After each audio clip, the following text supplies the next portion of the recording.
All right, to start off the episode, we want to give a shout out to Malik Monk, who's going to be our Hooper Spotlight. Over his last 6 starts, he's been averaging 22 points, 55% from the field, 49 from 3, and that's on 8.2 attempts. Of course, with Malik Monk, been playing so good recently, a lot of talk has been about his contract. And of course, we all know he signed the vet minimum over the summer because his free agent market was kind of thin. He's even quoted as saying, he was kind of hurt that the only team wanted him was the Lakers because he figured there'd be a bigger market for him. But shout out for him for when his name was getting called, being ready to step up and provide them with some quick offense and some just good sustained offense. Right. So it is surprising that the Lakers he didn't draw a lot of interest. Like Malik, as we know, he was a lottery pick. Malik went 11th in the. He was 11th pick by the Charlotte Hornets. People knew coming out of Kentucky he could be a streaky scorer. He was athletic, but a lot of people thought that he could be a high contributing type player, and he did contribute those years in Charlotte. He was just in and out of the lineup, especially the last 2 seasons. Like last year, even in the shortened season, he played only 42 games. But coming into this year, Malik was a player for the Lakers that a lot of people saw in a couple ways. I know from the start you thought that he probably should have been the starter for them, and some people agree with that, and then some people thought that maybe he just comes off the bench and then he's a player that it could catch fire or whatever. But LeBron always plays well. Like he always likes to have that guard that he plays with.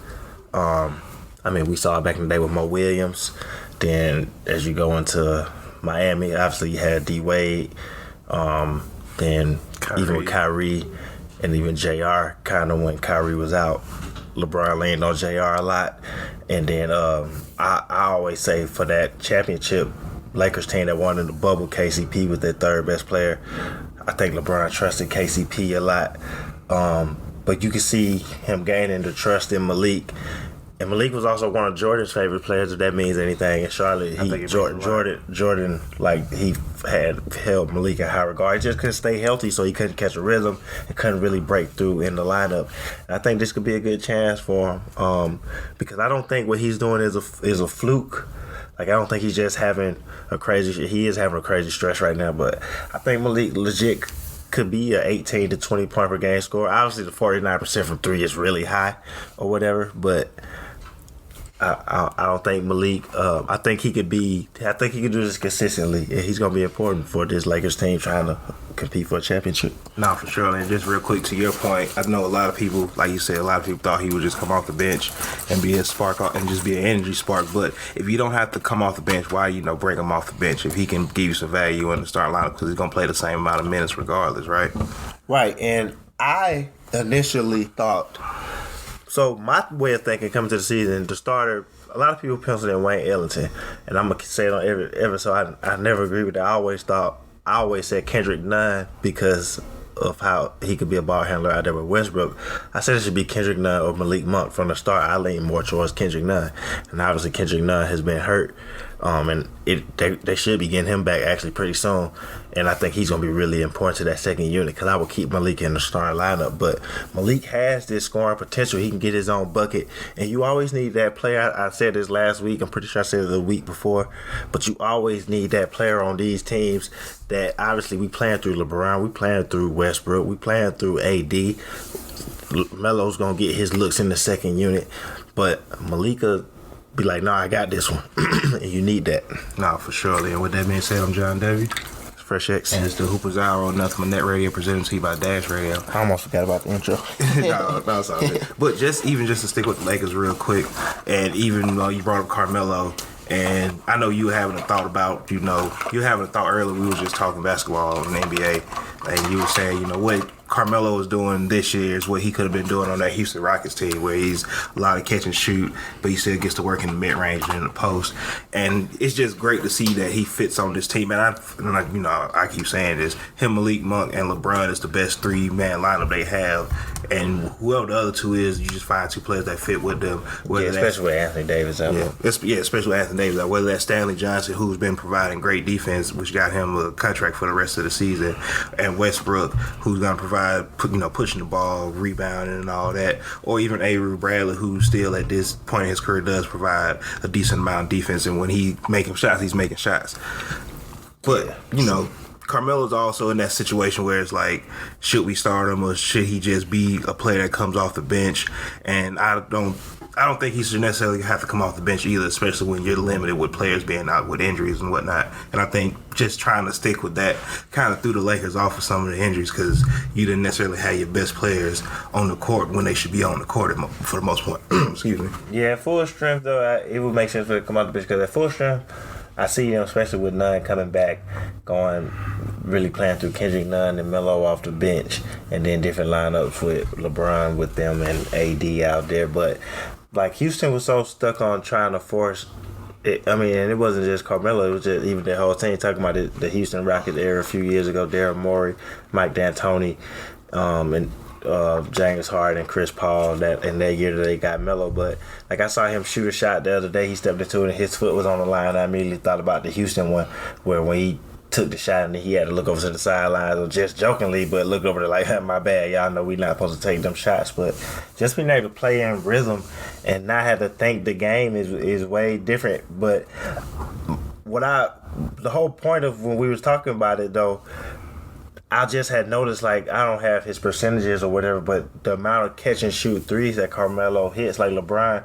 one of my favorite players to watch with them this year is LeBron on the post. You can always tell that he's looking to swing it across the court to Carmelo. He always puts it directly in his shoot pocket, but that's what that Houston team needed, and that was a little bit younger of a Carmelo, obviously, so this was a couple years ago, so he still would have been able to play his game, but he settled so well into being a catch and shoot player for this Lakers team, even a little bit last year in Portland, but it really looks good this year in LA.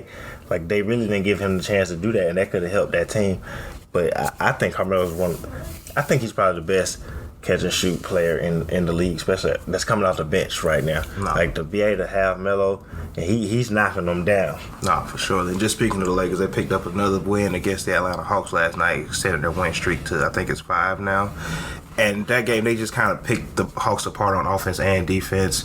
The Hawks are in a position right now where they just can't get control of any kind of flow, whether it's offense, defense, any momentum in the game. And of course, if you see NBA Hawks Twitter, a lot of it is, let's fire Nate, let's fire the coaching staff, start Cam, this, that, and the third. I'll say 2 things. First, the Hawks, again, are dealing with a lot of players being out, whether that's injuries or health and safety protocols.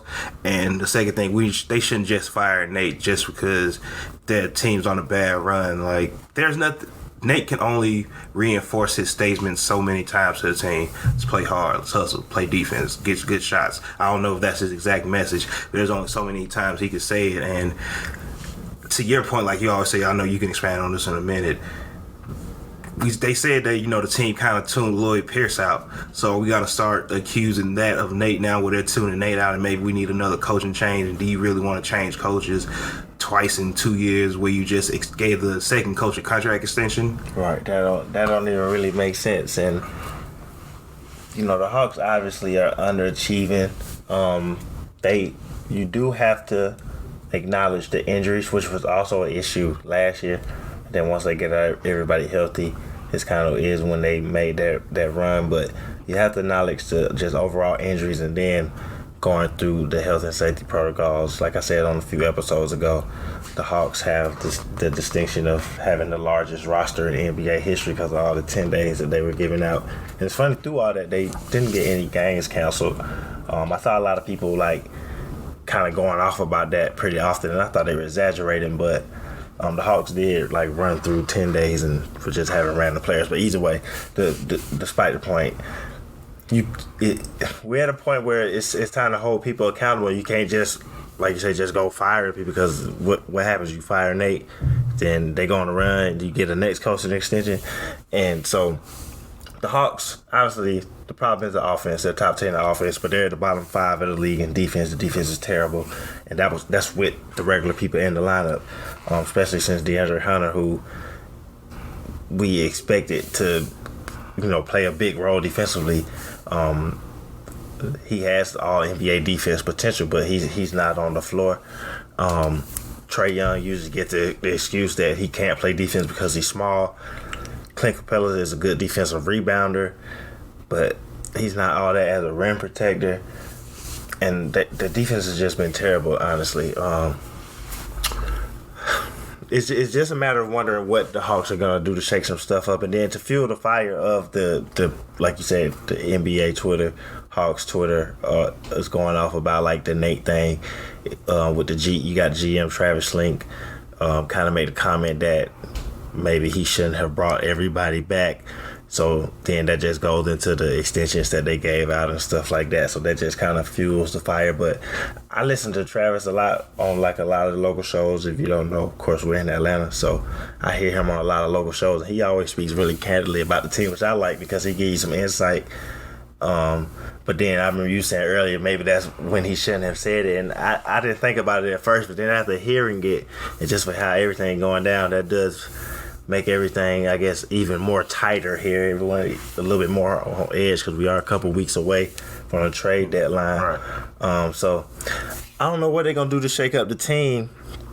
I wouldn't be surprised to see some trades made, but I definitely think everything's going to be laid out on the table. You would think everyone's available except for Trey. Like some people are just looking towards like Cam Reddish or whatever, but I think everybody's on the table except Trae Young. I don't think he's the only one they wouldn't consider trading. No, yeah, for surely. And I feel like just where the Hawks are right now, it's kind of like they kind of earned this position where they're at in the standings because they came into the season and just expected to go to. Yeah, thought it was automatic. And even the fans, like they kind of felt entitled to a playoff spot because they made the Hawks, that is, made the Eastern Conference Finals last year. And I think they're saying that it's not that easy and they just haven't figured out how to get out of that. And as a young team, that's hard to get out of because once you get into it, whether you're rolling and you're moving positively, getting wins and whatnot, or you're losing, sometimes you can't get out of it as a young team. And do they really have the vets on? Do they have any vets who even could explain how to get them out of that? Because like Gallinari hasn't necessarily been on these historic playoff teams that went on playoff runs. Bogdan's a pretty young player. Lou has been mostly, first round, second round exit teams. So how the Hawks pull out, that's on Nate. But we're not just the Hawks shouldn't just fire Nate just because. And Hawks fans, y'all shouldn't be so quick to dismiss trades because sometimes trading the potential talent you have just makes the team better. And I mean, sometimes, honestly, we're in an era where a lot of players are just kind of overrated. To think that a lot of these players were untouchable is always just kind of dumb to me. Like, there are players that you could upgrade to make the team better. You just obviously don't want to gut the roster. You want to do something that makes sense or whatever. But adding another player to the team would help the team. Because, I mean, potential is nice, but potential doesn't always mean production. So I want the guy that's going to do it. And then, I mean, sometimes you just got to cancel losses. You take risks. I mean, you take a risk, trading Luka for Trae. So that's just a part of what happens in the game or whatever. So we'll see what the Hawks are gonna do. But they came into the year, and I said it from the start on Couch Code Show. Shout out to Couch Code. Like, last year was last year, and people get into the why does the regular season matter? We should just go to the playoffs. This will either matter because you're sitting in 12th place, not even in play-in territory. If you don't get it right, you don't even get in the play-in. So then you sitting at home during the playoffs wondering, then you see why it matters. So the Hawks got to lock in, and how they locked in last year was on the defensive side, and that's what's going to get them out of it this year. So I think they're going to make some moves. So they're going to make some moves. Once you start trying to compete, the inconsistency things, even though we all like Cam, he started off the season really hot. People like Kevin Huerter, they gave him an extension. John Collins, Trae Young, but the consistency is more under a microscope when people start expecting you to compete. And just in it, it's funny because a lot of people even came into the season like if the Hawks don't make it to the conference finals, that doesn't mean the season is a failure. You just want to see growth within the team. But not making it to the playoffs is definitely a failure. Hearing your GM say maybe we're not as good as I thought we were going to be definitely is a failure. So the players got to look in the mirror. They got to get better. I'm putting it on the players. I'm putting it on everybody, honestly, because I think Travis put together. That's why I don't mind him speaking candidly, because I think he put together a competent team. I'm not sure I was going to end it, but I ended it on here. I think he put together a competent team that could compete, that's deep, that can do a little bit of everything, but at some point you got to put it on the players to be consistent, and you got to put it on Nate to step up as a coach too, because they also did put faith in Nate by, he was reluctant to take the job, and he took it. They gave him an extension. So you need to get your message across. You need to do different stuff with your rotations. You can't coach how you always coach. Obviously, you got your philosophy, but you got to switch some stuff up. So right. I'm putting it on Nate and the players. Everybody got to be better. No, for sure. And just my last note. That's why I always say giving that coach that contract extension just off of so quick, right? Yeah, you never know how it's going to turn out. But Jaylen Brown got his first triple-double at the end of the week against the New York Knicks, where the Boston Knicks split basically a weekend series 1-1. Knicks came back from down 25. I like how the NBA have done that the last couple of years. They obviously started it with the condensed season, so you can get some games real quick because y'all already near each other. But it's cool just to have a series real. Nah, yeah, those back-to-backs like that against Saints. Nah, yeah, I like it too. Yeah, they do that a lot. I don't know if people have noticed that they've done that a little more the last 2 years, but they do that a lot where you get a quick home series. And that's like the subtlety of we gonna fix the schedule for y'all so we can take some of that pressure off of travel and give y'all some rest and not make it so hard on the body. Like that's like little subtle things like that. Like they don't have to decrease games. Like let's do more subtle things like that. Like nobody probably hasn't noticed. But like I say, Jaylen Brown got a triple-double in a win, and the Celtics, who are in playing position right now, I think they're in 10th place, are still in a weird position in a season where they just can't find any momentum or pick up any momentum. And if you've been on ESPN, NBA Twitter, wherever you get your basketball news from, a lot of the talks over the past week or so have been, should they break up Jaylen Brown and Jason Tatum? I know for a fact me and you both disagree with trading two all-star, all-NBA caliber players that's 25 and younger. And it's like, why is that the easy cop-out just to trade one? If y'all saying, somebody saying, trade them because those are your only valuable trade pieces where you can get value back, that's fine. But it's like, who is trading a player of their caliber that's their caliber or better that you're going to get back for him in this situation right now? I guess that's my first question real quick. Like, that's always hard to do. Like, you're never going to get the equal value because nobody is trading all NBA players right now. People just automatically go to trades. I think that's just the era we live in because everybody just want to play NBA, GM trade, ESPN trade, the tracker or whatever. But nobody wants to put in the work to build a team. Like, they want the players to just leave. They want players to just be broken up and traded. Like, you have to think about what you have. You're not just getting two all-star wing players or all-star center, all-star point guard. You don't just end up with a team with two all-stars. It don't just happen. And I don't think they've exhausted every option of putting together the right team around them. It's time to hold the president of basketball operations of Boston, hold them accountable for putting the correct pieces around there. For years, and I know he ain't there no more, but for years Danny Ainge got all this credit for building the assets, picking the assets, but he never put the team together to get the job done. Danny Ainge leaves, Brad Stevens just gets the job for whatever reason. I'm going to say it every time I say about him getting this job because I don't understand why he just got the job. That's fair. I don't get it. Like, he just said, I ain't going to coach. I'm going to put together a team. Why? I don't know. But he didn't upgrade the team. I mean, you trade. I'm not mad at trading Kemba for Al Horford because clearly when Boston feels like you're damaged and you're not gonna be healthy, they get rid of you. That's what they did with Isaiah Thomas. That's what they did with Kemba.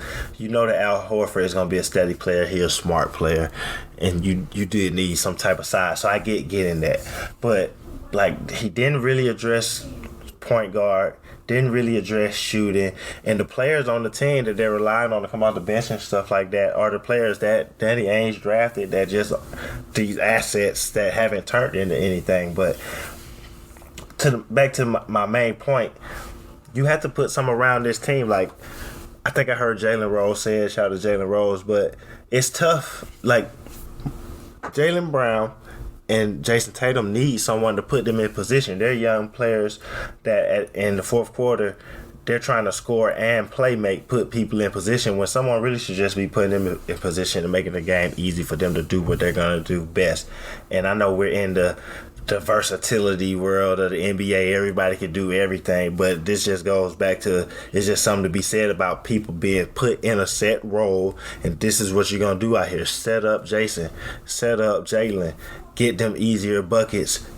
You also get Robert Williams involved, get this player involved, and they just need someone to direct the team. They need a point guard bad. So to just break them up at 25 and 23, like you try every option with them, because realistically, it's just the end of the day, they've really only been building Around them. Because think about just a couple years ago, they just had Kyrie 3 years ago, and then you bring in Kemba. So last year was the first year we really saw Jalen, Jason, and I'ma always say that they really were playing well.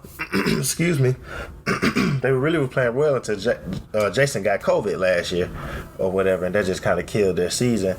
But coming to this year, they didn't make the correct moves to make the team better.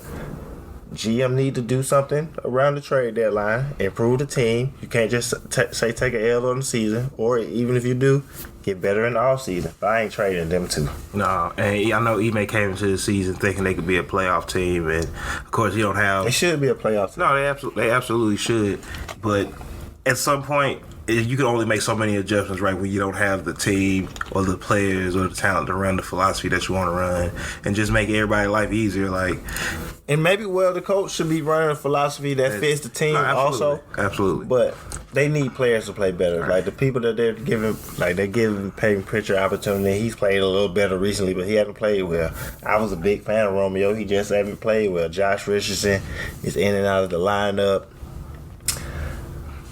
The players need to play better. No, and just to end it right here, Marcus Smart. That's what I was just going to bring up. Marcus Smart, who fans, like just NBA fans in general, outside of the flopping and all that, you know, they love Marcus Smart because he was the heart and soul of the team.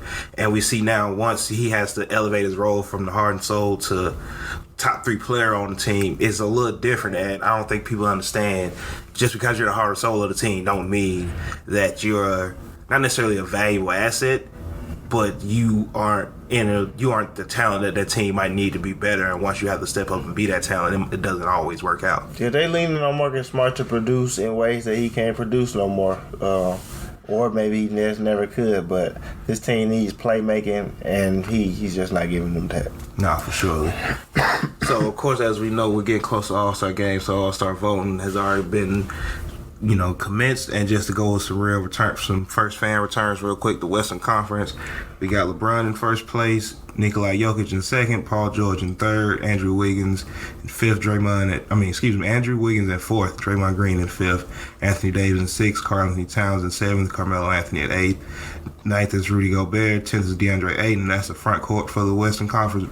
And the guards are Steph Curry, Luka at second, John Morant at third, Klay Thompson fourth, Devin Booker fifth, Chris Paul sixth, Donovan Mitchell seventh, Damian Lillard eighth, Russell Westbrook ninth, and Anthony Edwards 10th.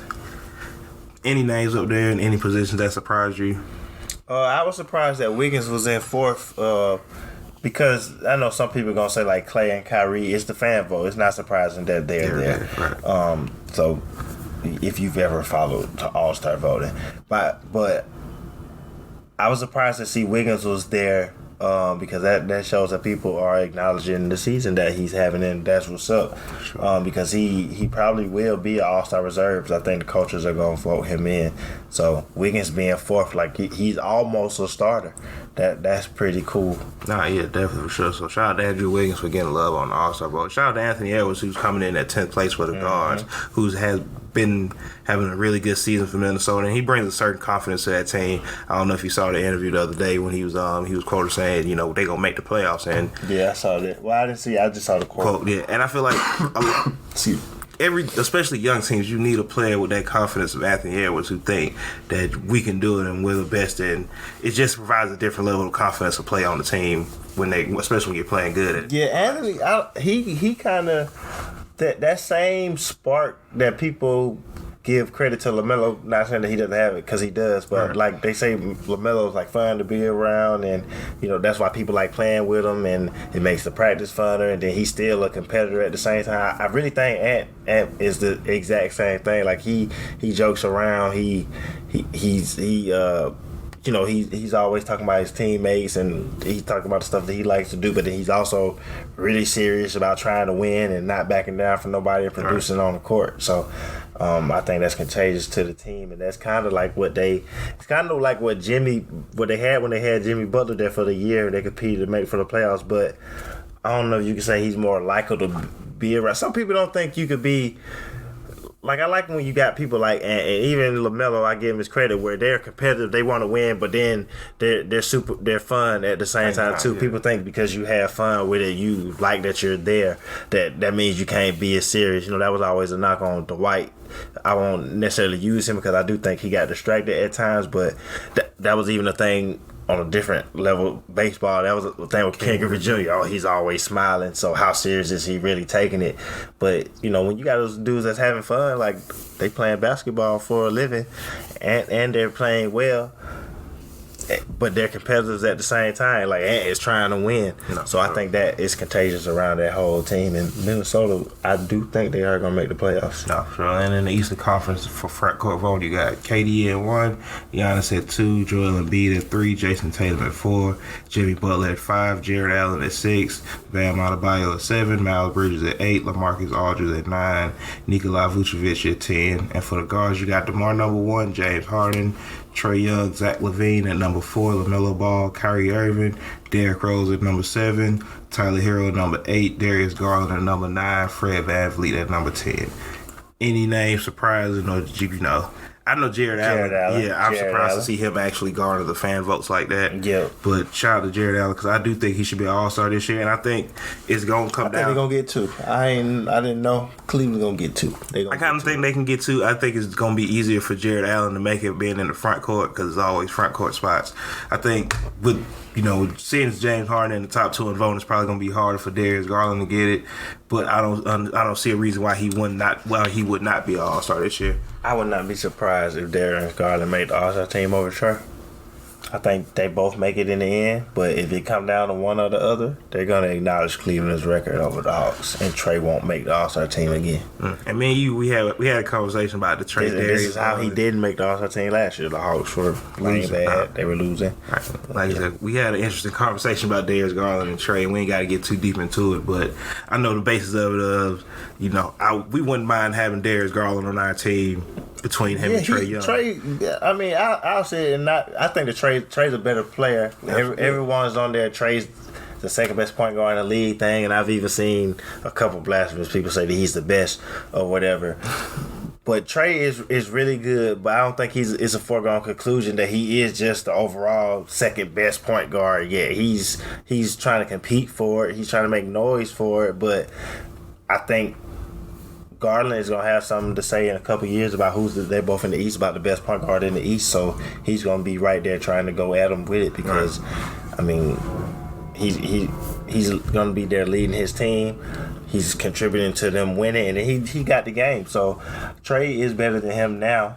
Garland is still, you know, he has to provide the consistency, but absolutely. I want, you know, don't be surprised to look up and those are the best 2 point guards in the East, and then you're trying to think, all right, who's the best point guard, Trae or Darius Garland in 2-3 years. And if you're just looking at his shoe splits, even their shoe numbers are basically their numbers are the same. Trae's a more high volume scorer, but he's also taking way more shots than Darius Garland. Right. Trae shoots, he averages 21 shots a game. I think Garland is around 15, 16 maybe, so that's a big difference. So, we got Andrew Wiggins, John Morant, Anthony Edwards, LaMelo Ball, Darius Garland, Fred VanVleet, Miles Bridges, and Jared Allen is kind of the newcomers in the All-Star vote. I'm surprised Jaylen Brown isn't up. I didn't read Jaylen Brown's name. I just thought about that. But I'm surprised he didn't get a few more votes. But out of all the those new names on the list, which one do you think is a guaranteed All-Star? Ja Morant for sure. I wouldn't be surprised if Ja kind of stole the starting spot still, because there's still some ways to go to get some more votes. But yeah, he for sure is locked in. Right. And of some of the names who you would think would maybe be able to was vying for a starter spot this year, which one you surprised kind of not higher in the voting stands? If it is somebody like that here. Oh, my bad. Tyler Hero is also a new name on the Tyler Hero. Yeah, he was in ninth. Yeah. My bad, Tyler.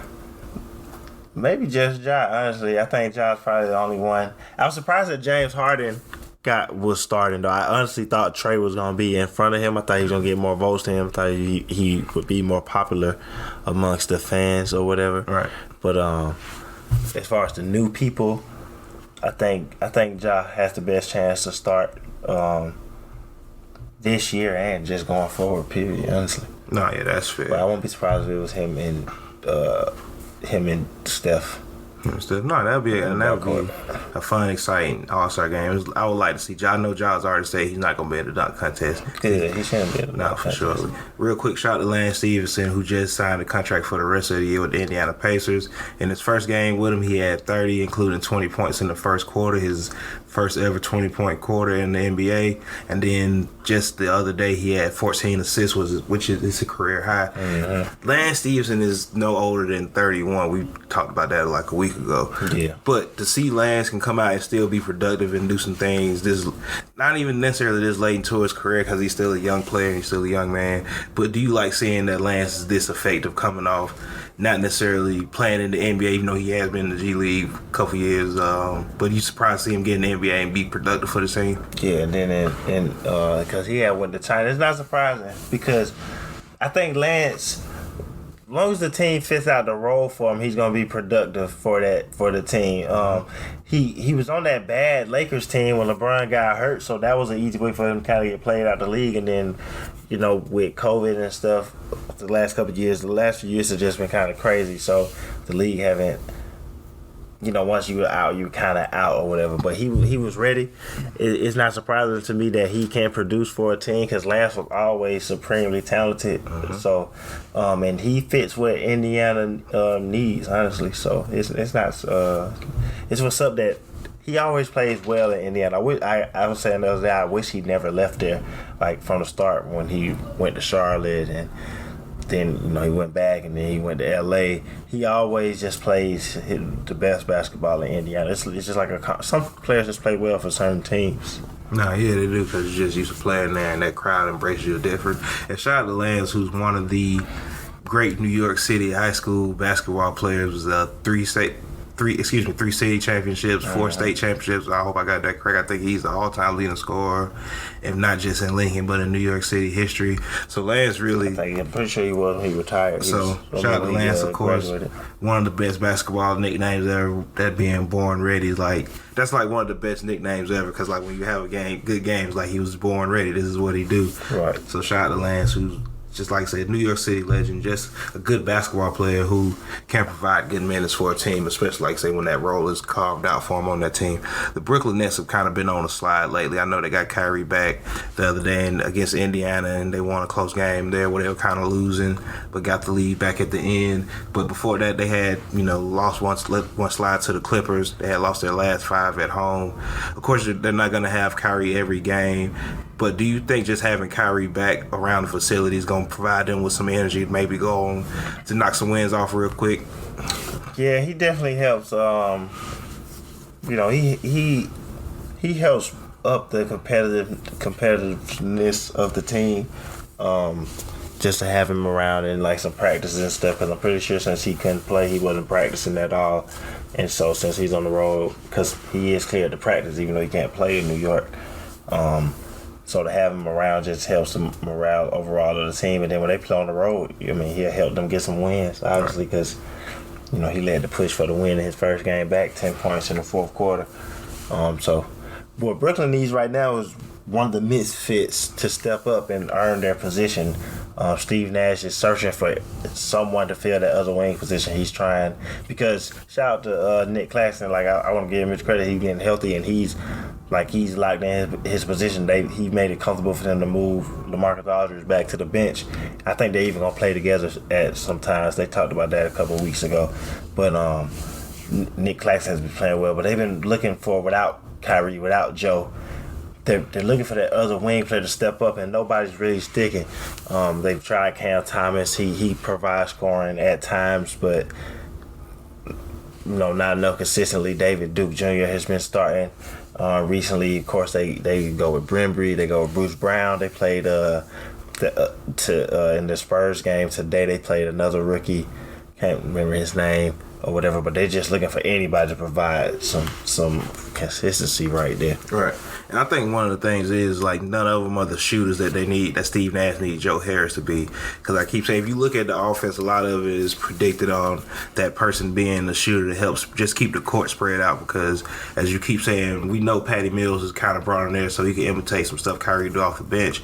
But then once Kyrie and Joe Harris is out, you're also asking him to be Joe Harris as well. And Patty Mills, although he's shooting a good percentage from the three-point line this year, he isn't the space creator, like just a catch and shooter like that. Like, he's going to create off the dribble a little bit and handle the ball and try to get to the basket as well. So I think that's why Javon Carter was playing earlier, who's kind of, I know because of the health and safety protocols, been out the lineup, but he's just been out the lineup in general. Mm-hmm. So finding that one person to be a knockdown shooter has just been real difficult, because if you go Cam, Pat, now it's two players handling the ball, and neither one of them not even necessarily looking to shoot jump shots, but not even necessarily trying to create jump shots for anybody else. Like, I'm not saying Cam Thompson can eventually turn into a playmaker, but he gets the ball, he going in to score. He's not a tunnel vision scorer. He ain't a playmaker. Yeah, he's not looking to make plays. So I think that kind of also messes up some of the Nets offense, because you just expect that other shooter to be out there and have the court spread out for a slash or another person to penetrate off the dribble. Joe Harris is the only shooter that you really got on the roster. That is also true. Like, so I know trade deadline is coming up. Buyout market is going to be here soon, so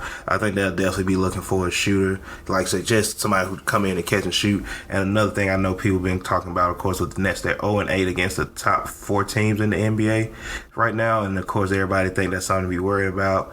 And the loss to another night and a loss to Milwaukee, of course Giannis went on his KD is the best player in the world, and everybody think is Giannis kind of being not necessarily sarcastic, but still being humble, don't want to declare himself the best.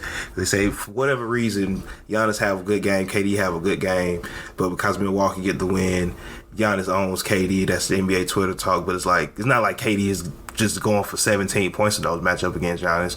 Like, I don't get how the Giannis own him, but the Bucks are a better team because the Nets are an incomplete team, especially missing Joe Harris and Kyrie.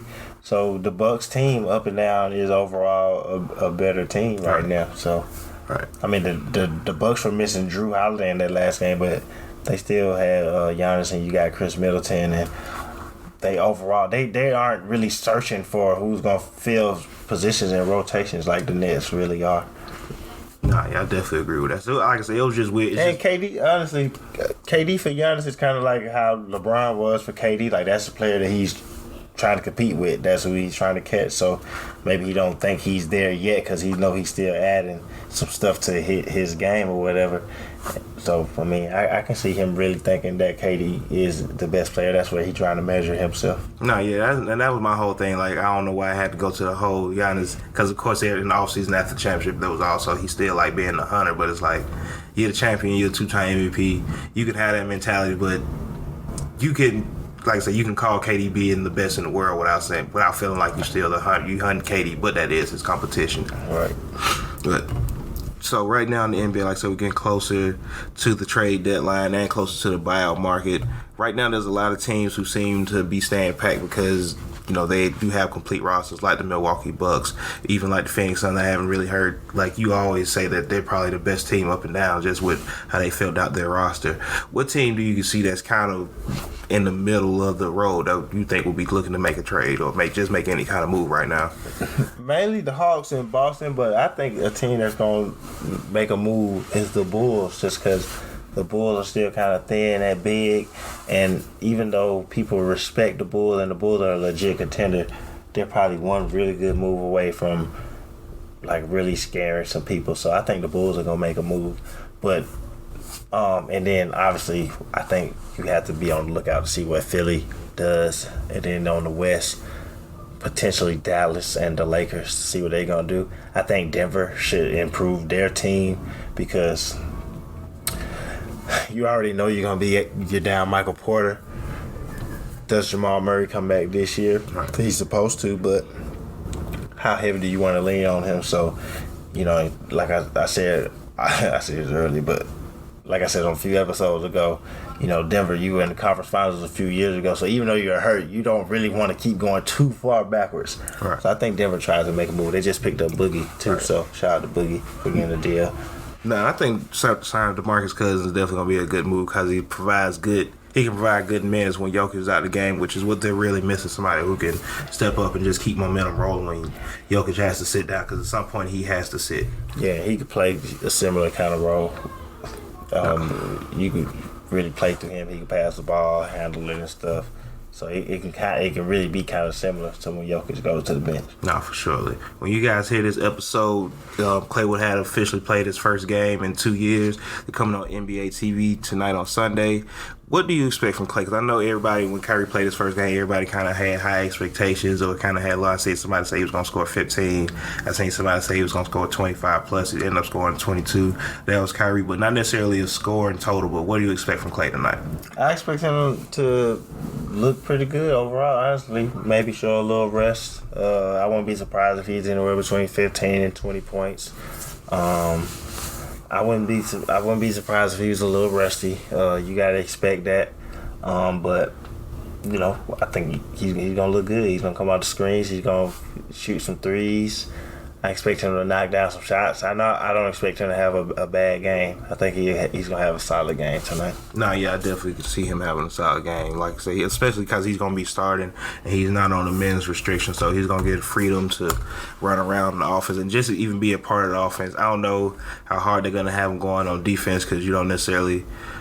Because I think that's gonna be the only slow part for him, like just getting back on defense, just playing defense and just being able to get down a defensive position and stand in front of It's not too tough of a matchup. It's not like he's gonna be on Garland or anything tonight, so it's nobody on the wing that you're really afraid of going off on him or whatever, having him trying to do too much. No, yeah, I definitely agree with that. So maybe he'll be able to work his way into the game and also be able to work himself and do a little bit of game shape. I want to go over the standings real quick. So on the Eastern Conference, we got the Bulls in first place at 26-10. The Brooklyn Nets sitting in second at 25-13. The Miami Heat climbed up to number 3 at 25-15. The Milwaukee Bucks sitting at fourth at 26-16. Philly 22-16. Cleveland 22-17.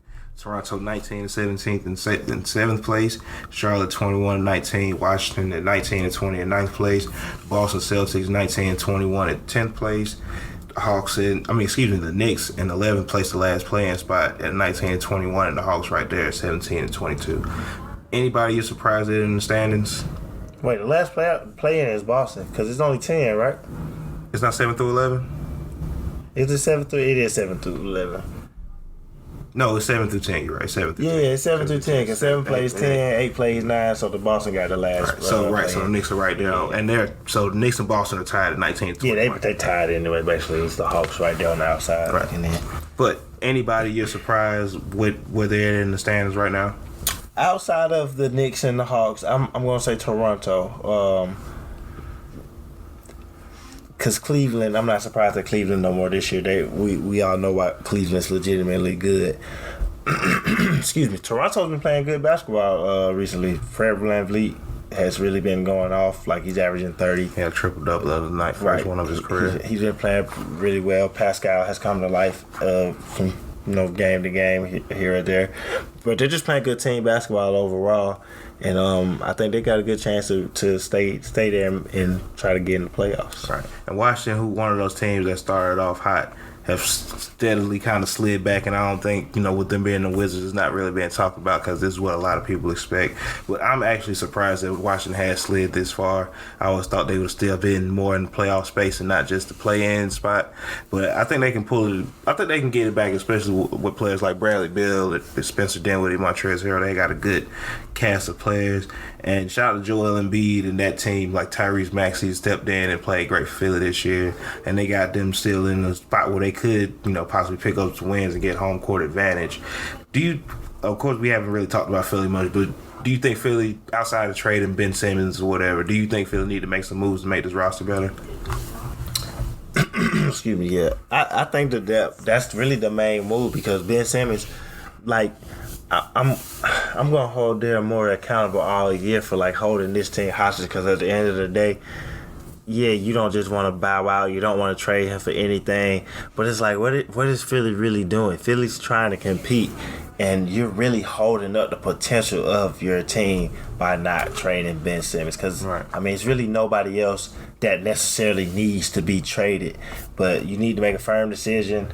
Like, is Tyrese Maxey what they doing going forward?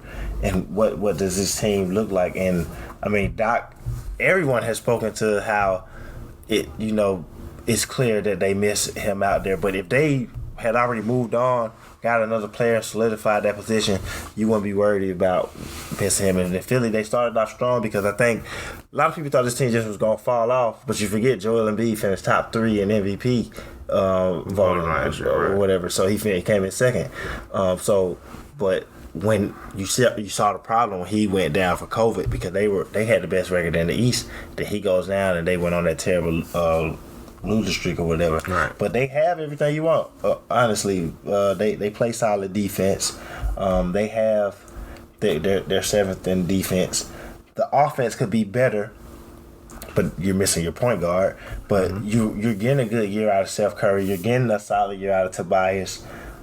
You're even getting a solid year out of Tyrese Maxey. But that was an all-star for you last year, so that's what's missing. So I do think they need to go ahead and make a move on the Ben Simmons thing, because it's still a potential for this team to do something. You still got Joel Embiid; he's top 5 in the East. Right, for sure. And in the Western Conference, we got Phoenix at number 1 at 30-9, Golden State at number 2 at 29-9, Utah 28-12 in third place, Memphis 27-14 in fourth place, Dallas 21-18 in fifth, the Lakers 21-19 in sixth, Denver 19-18 in seventh, the Clippers 20-21 in eighth, Minnesota 19-20 at ninth place, Sacramento Kings 16-25 in the 10th place in the final spot for the play-in game. Any surprises in the standings in the Western Conference? Obviously, we talked about Memphis and how the growth of their team this year and how they look legit. You gotta go Minnesota, like this deep into the season, being in the playoffs.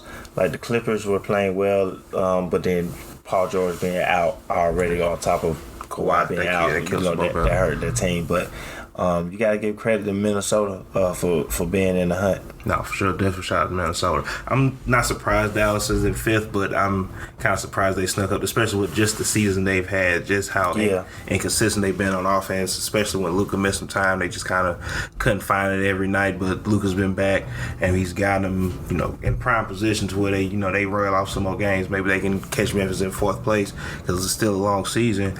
But I like that. If that was the playoffs were starting today, the 4th-5th matchup would be Memphis and Dallas, and I kind of like that matchup because it gives a way to show off two of your young premier players, at Luka and Ja Morant, because now you have to put Ja Morant's going to be on TV consistently in the playoffs, and I think a matchup with Luka, with the Ja Morant, Jaren Jackson versus Luka and Porzingis matchup should be a good playoff matchup. Then with players like Jalen Brunson and Desmond Bane as well, so that's a matchup I would like to see in the playoffs. I know it's still way early and no playoff spot solidified, but I think that would be that's a good playoff series for the NBA.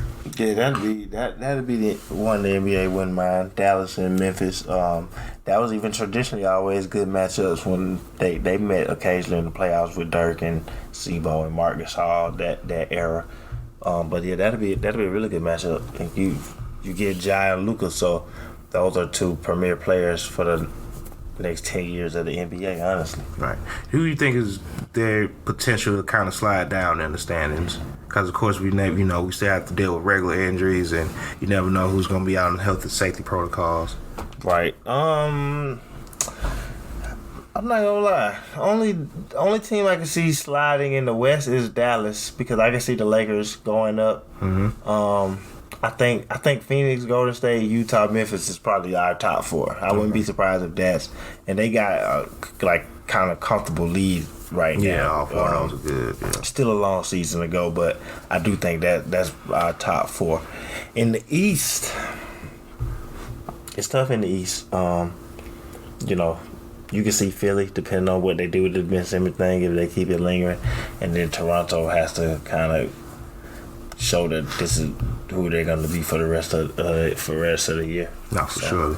And like you say, it is tight in the East because from 1 to 6, they're only separated by 5.5 games. Where in the West, they're separated from 1 to 6, they're separated by 9.5 games. And Miami's one of those teams who's been good all year, and they've been getting productivity from a lot of players. Tyler Hero, Duncan Robinson, Max Strus. I can't think of the other guy's name who they pulled off the G League, but they've been getting a lot of good play from players who you probably wouldn't expect it because they're missing a lot of players. And I think that's going to be one of those things that hold Miami back, especially as a team like Milwaukee gets healthy and gets all their players back into the rotation, because at some point, Brook Lopez is going to come back. At some point, Drew Holiday is going to run off a streak of playing like 20 straight games or whatnot, and Giannis is Giannis. So I think Miami is one of those teams who maybe not fall off to like 7th or 8th, but they could fall back into like 5th or 6th, honestly. Yeah, I wouldn't be surprised if they did fall off. They need Jimmy on the court, man. Jimmy misses a lot of games. Bam is out for them right now, so they gonna have to hold pack. Because right now they're ahead of the Bucks, but I could definitely see the Bucks catching them. And if Philly with the right move, especially with the tear that Joel's on right now, they can catch them too. Right. And I just want before we start doing outro and whatnot, just speak on Miami real quick. On Twitter, Markieff. Yeah, Markieff Morris made a tweet about how he had been out for so long after the Denver game, and he came out and basically tweeted saying, when you get pushed in the back by a big, fat, sloppy guy, that's what's going to happen. And I think saying that, and this is kind of my problem with both the Morris twins, like, in no way is Jokic a fat, sloppy guy. Like, let's just start there. He's just a big dude that's really strong. But I also think this is like one of them things where Markieff was wrong in that instance, and we all know he's wrong, but he's trying to keep on not only the tough guy act, but the victim act as well. And if you're going to be a tough guy, you can't be a victim at the same time. Basically, it's like at this point, man, you just let it go. You can't be the tough guy and the victim. You can't be, you going to do something, then you the Twitter finger guy. It's just like time to let it go. Most of us didn't even realize that he wasn't playing. All right, like I had seen it a week ago, and then that was and I forgot all about it again. So it's like, yeah, just let it go. But other than that, I think we can end the show right there. You got anything else for him? No, that's it. Just as always, appreciate all the listeners. Shout out to the Off the Ball Network. Appreciate Nothing But Net through the Dash Radio app. You can catch us every Monday. On the Nothing But Net channel through the Dash Radio app, 3 p.m. Every Wednesday, we're going to be coming to you with the Hoopers Run afternoon session. I think we're going at 3 this weekend. This Wednesday or whatever. And then, of course, also on Wednesday, you can catch us on the Halftime app at 6 o'clock for the Hoopers Room. So shout out to the Halftime app as always. Go to the YouTube. Just search the Hoopers Pod on YouTube. Subscribe, comment. Like the videos on there, and that's all I got. All right, and other than that, I'm John W. Fresh X. And this was the Hoopers Hour on Nothing But Net Radio, presented to you by Dash Radio. Catch y'all next week.